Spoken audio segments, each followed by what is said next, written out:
So am I ever gonna get cattle back here on this farm? Let me try to explain the situation in today's video, which is sponsored by my friends over at 1440. So here on my small poultry farm in northern Vermont, I have a very big and hairy and audacious goal. And that goal is to one day start to raise grass-fed beef here on our farm, having a herd of cattle that I can use to graze our pastures out here. And then I'm gonna take that beef and use it to feed my friends and family, as well as start packaging and selling beef jerky for folks like you. And so my goal this year was to start adding cattle to the farm. Out you go, chickens. And I'm not talking like hundreds of cattle. I'm talking like, you know, somewhere in the neighborhood between 5 and 8 animals. You know, a couple of mama cows, maybe a couple of calves, maybe a couple of heifers, maybe a steer or two, no bulls whatsoever, and begin rotationally grazing them here inside the bird and permaculture orchard, as well as start the process of putting permanent fencing up on the top of my pasture. Release the Quacking!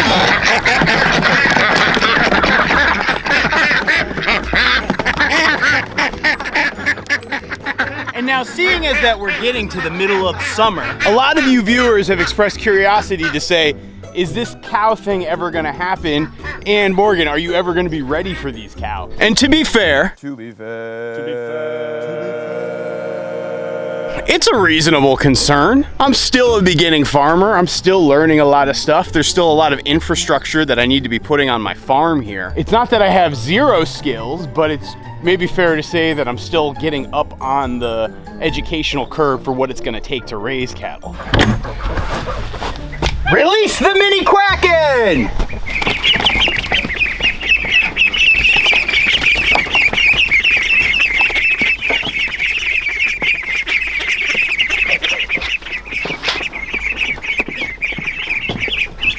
Out you go. Yeah, they're still kind of getting used to the outside world. Runner ducks as a breed are generally very skittish. It makes them very good for pasture grazing, but it doesn't make them good house pet ducks.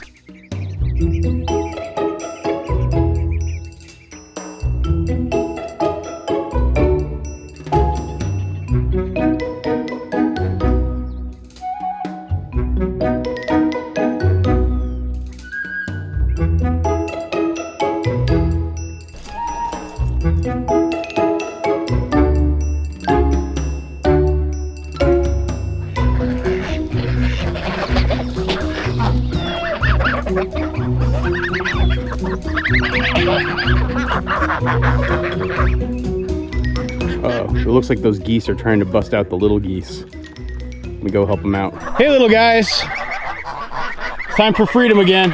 So yeah, I've now started letting these guys go out during the day.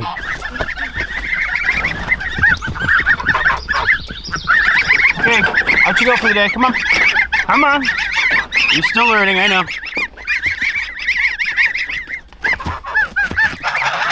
There you go.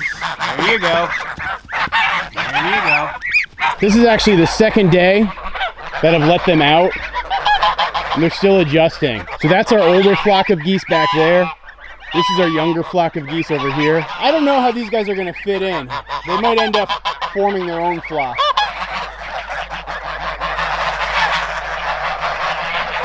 Hey, be nice. You were a little like that once too, you know. I'm not too terribly worried because we got Toby Dog here. Toby Dog will usually keep things in check and keep them from getting too crazy.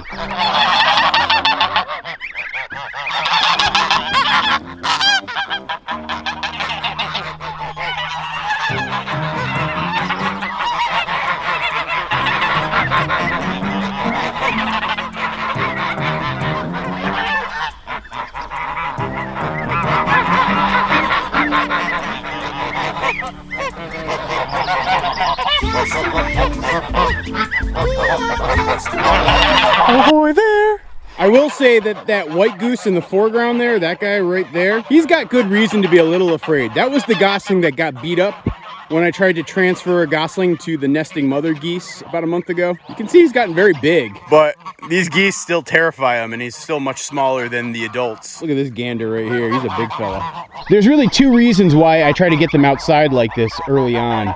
Number one, it's all this access to fresh grass is great for them developmentally. And then number two, it really does help integrate them in with the rest of the flock if I have them out here in these temporary times. So like they'll be outside during the day, and then at nighttime, I will lock them back up in here so they can have access to a heat lamp, especially because some of the little ones are still pretty little.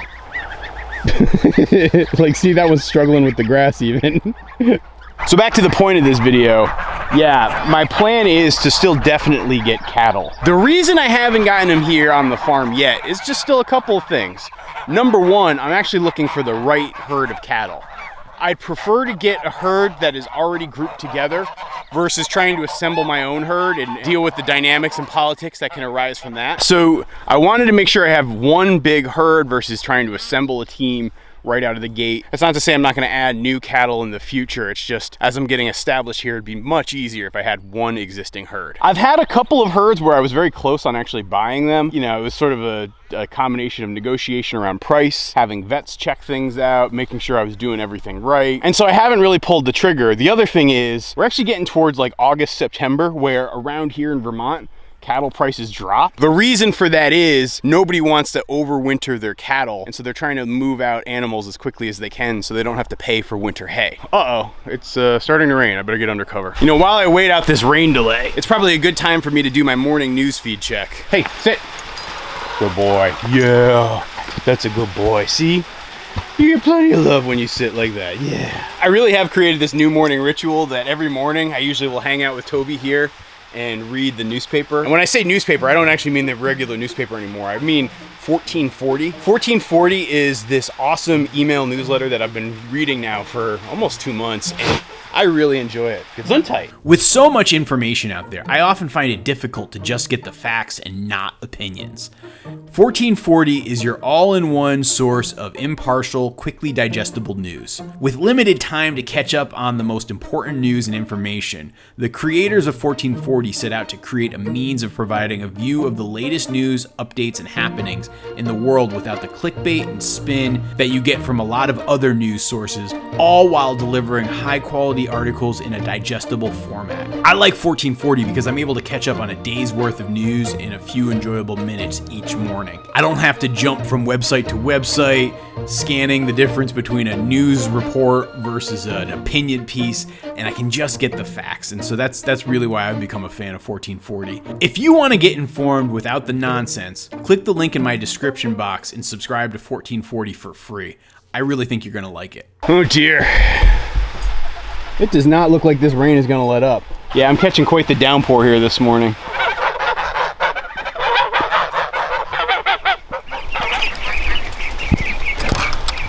All right, scaredy ducks. I think I'm gonna have to lock you back up today. You're still just a little too young to be out in a lot of rain.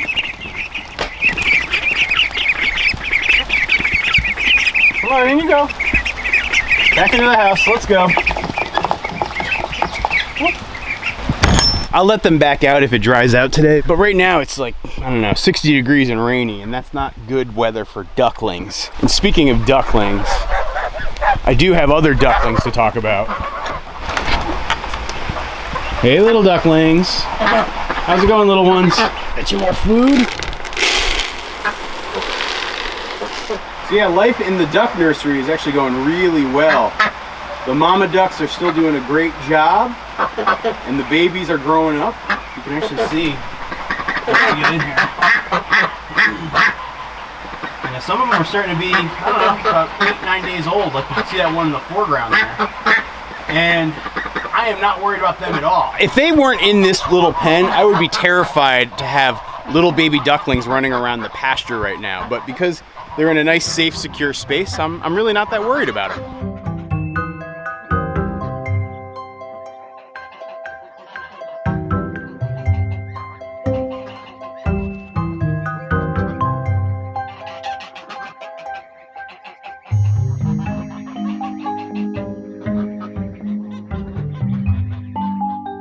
Come on, little ones. I want you to get back in there too. Come on. Come on. Back in your house. Come on. All as one group. Come on, stay together.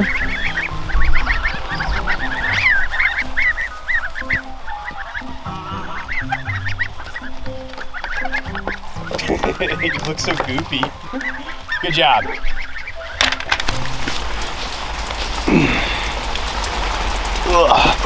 It is a rainy one out there right now. So I'm glad I got everybody locked back up because suddenly the sky decided to open right up and yeah, it was downpour city right now. So I'm actually standing in the spot where I want to make the winter home for the cattle. So the idea would be I start to house the cattle down here. Pretty much from the area where that sawhorse is, I would basically gate off and, you know, pretty much up to where the boulder is back there, I would gate off, and so I'd use like cattle panels to keep this area walled in, and then I'd make an outdoor run and pen for them that pretty much extends all the way out around the corner of the barn. Hopefully I've got an aerial shot I can use to show you exactly what I mean. So like I said, I sort of waited a little bit longer in the season because I wanted to wait for the prices to start to tail off, and they have. I also wanted to make sure I could get projects like this in motion so that it'd be ready to accept the cattle when they arrived. The other cool thing I wanted to just show and share with you guys is a special shout out to some friends. My friends over at Gallagher Animal Management, they make some awesome electric fences, electric fence wire, reels, chargers. They do all sorts of great stuff. They actually heard that I was planning on getting cattle, so they sent me this care package of a bunch of fencing reels and actually the poly braid stuff. So not the like thin poly wire stuff like you might find on poultry netting, but the thicker stuff that's really good for cattle. They also sent me some of these smart fences, which are the coolest thing I've ever seen. These smart fences are so much easier to work with than poly wire. I gotta say, I'm super impressed with them. My buddy Zach on his farm actually had some. Last winter when I was farm sitting for him, I got to use them and they're just awesome. And so I'm gonna try to use them with cattle too. And so my plan is it's gonna be this combination of rotationally grazing the cattle, moving them daily for daily pasture moves. By bunching them up tightly and having them move quickly along the pasture, it actually mimics what large herbivores used to do in the wild. And so it's actually the best thing for the animals and the best thing for the land. By moving the animals quickly, you reduce any risks around parasites. And by moving them intensely, so they're packed together and they're moving very quickly across the land, it does the best for grass regeneration and carbon sequestration. And so this is gonna be the method that I use. I have the permanent fence already in place around the duck yard and permaculture orchard. Next month, one of my projects is actually to begin the perimeter fencing around the top of the pasture. I'm not sure if I'll get it done this year, but I don't think I need to. By the time the cattle actually show up here on the farm, I probably will only have enough time to graze the permaculture orchard anyway, so it should work out pretty well from that regard. And so to do moves like that, tools like my friends over at Gallagher sent me are gonna be really handy.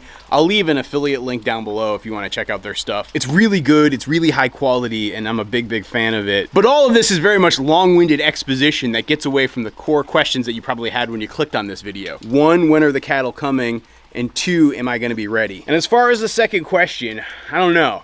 I'm not sure if I'm ever gonna be truly ready. I think sometimes when you add animals to a farm, you gotta kind of get ready to take points where you take a leap. So I think if I tried to add cattle to our farm 3 years ago, I would have been in way over my head and would have not been ready, and I could have failed spectacularly. But because I've built up so many skills working with the ducks and geese and doing other things around the farm, at this stage of the game, I feel ready-ish. I know that there's gonna be mistakes that I make. I know that there's gonna be certain things that I screw up and have to learn from, but I also feel like I'm like maybe 75, 80% of the way there, and that remaining 20 or 25%, that really is only learned through experience. And so if you're out there actually thinking about any sort of big leap or big move, I think it's very similar to the situation I'm in.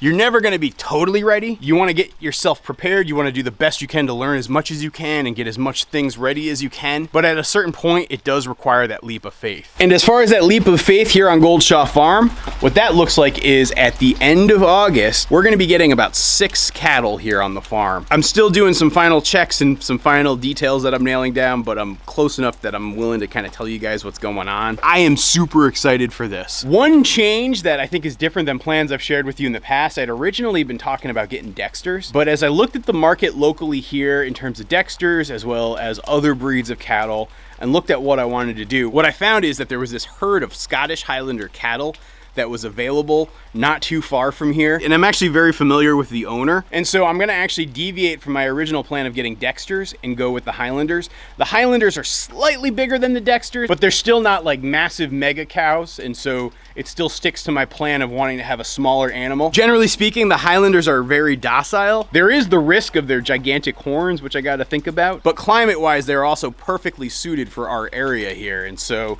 I think it's gonna be a good match. I'll be doing more videos about it. I might even do a video where I go over there and introduce you to the cattle. I'm super excited about this, and I hope you guys are too. And if you're very curious to get a glimpse at the herd of cattle that I'm talking about, you might actually want to check out this video right here, because there's a connection. I'm not gonna totally spoil it, but give it a watch. Thanks, guys.